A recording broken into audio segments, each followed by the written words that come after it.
Je vous montre le résultat d'une endartérectomie de la carotide interne gauche chez une patiente.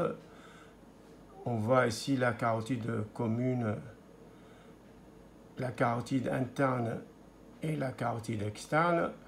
Le flux en Doppler couleur est tout à fait satisfaisant, ne montrant pas de sténose résiduelle au niveau du site d'endartérectomie à ce niveau, avec un flux qui paraît tout à fait harmonieux, sans aliasing, et donc un très bon résultat.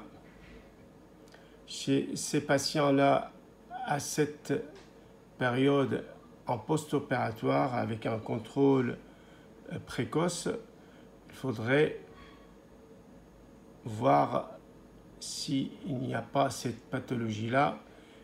Et effectivement, cette pathologie, cette petite dissection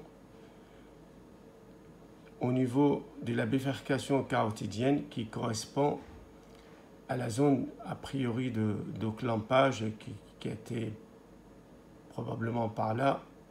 On voit ici une petite plaque au niveau de la carotide commune. Donc il y a une petite dissection au niveau du site de clampage qui ne présente pas d'obstacle. On voit l'intima média qui a décollé. Et donc il n'y a pas d'obstacle hémodynamique. Ce genre de pathologie est très rencontré. Ça peut être plus ou moins étendu et donc plus ou moins visualisable en écho-Doppler.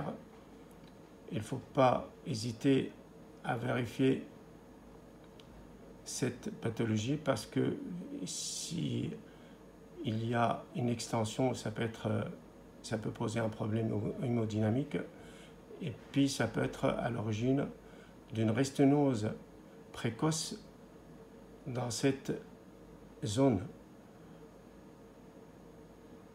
Donc, on a vu l'image en grand axe, et pour vérifier que c'est une vraie image, qui ne correspond pas à une image de type parasite, donc vous voyez en petit axe, ça confirme la présence de la lésion. Voilà, en petit axe et en grand axe.